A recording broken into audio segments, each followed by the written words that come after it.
Et c'est parti, bonjour à toutes et à tous, bienvenue sur la chaîne Dividende 440. Aujourd'hui une vidéo spéciale sur deux chiffres, deux données qui m'ont marqué en cette fin d'année 2024. C'est 10 milliards de dollars et 50%.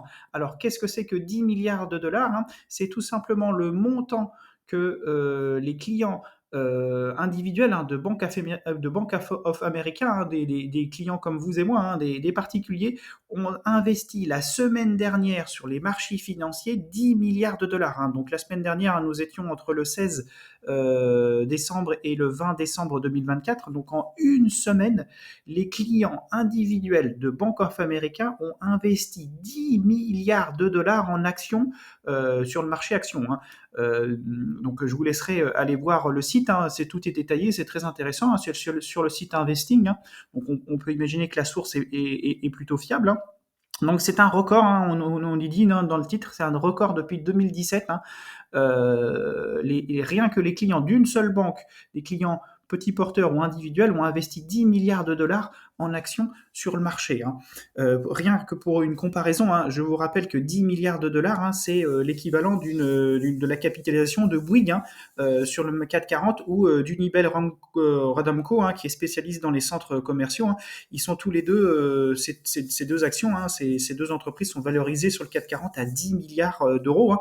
Donc en une semaine, rien que les clients individuels d'une seule banque américaine ont l'équivalent, ont racheté, si vous voulez, ont acheté l'équivalent d'un Bouygues ou d'une Unibail Radamco en une semaine. Alors c'est l'équivalent aussi de Carrefour, hein, on imagine bien, c'est-à-dire que en une semaine, voilà, je me répète, mais en une semaine, des clients individuels d'une seule banque américaine ont racheté l'équivalent de Carrefour en action.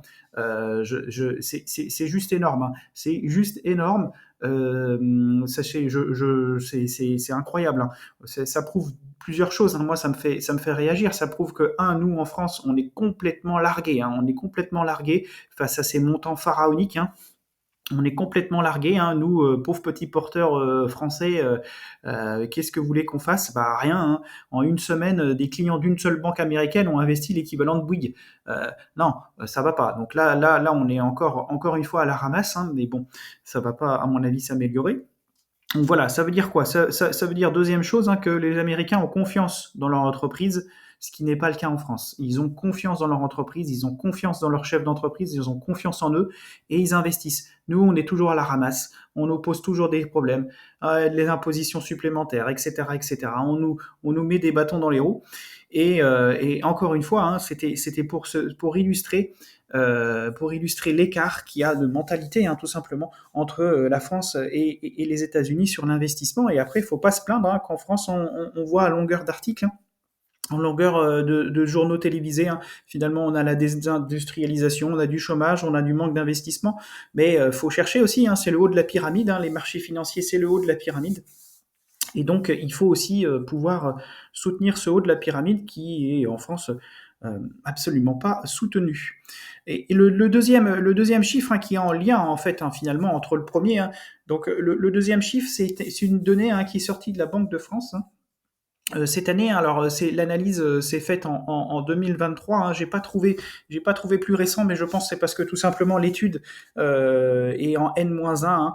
C'est 50%, hein. C'est clair, net et précis maintenant. Le 440 est détenu à exactement 49,5% par des étrangers. Alors qu'est-ce que c'est que des étrangers, hein? C'est des personnes, c'est tout simplement, c'est soit des personnes physiques, hein, ou des personnes plutôt morales ici, hein, ou c'est des fonds d'investissement, hein. Et donc 50% du CAC 40 est détenu par des étrangers. Et c'est en lien, hein, avec le premier chiffre, hein, des 10 milliards. On se fait rincer, les gars. On se fait rincer nos entreprises. On se fait manger nos entreprises petit bout par petit bout, année par année. On est complètement largué sur les marchés financiers, hein. Et après, il ne faut pas s'étonner. Il faut pas s'étonner que des entreprises ferment, que des choix stratégiques d'usines se font dans d'autres pays. Bah oui, parce que les propriétaires et les actionnaires sont étrangers, ils vont défendre leurs intérêts, alors que nous, on ne défend pas du tout nos intérêts. Et c'est un vrai problème, hein, qui est mis en avant par ces deux données, hein, que tout simplement, que je voulais vous montrer, hein.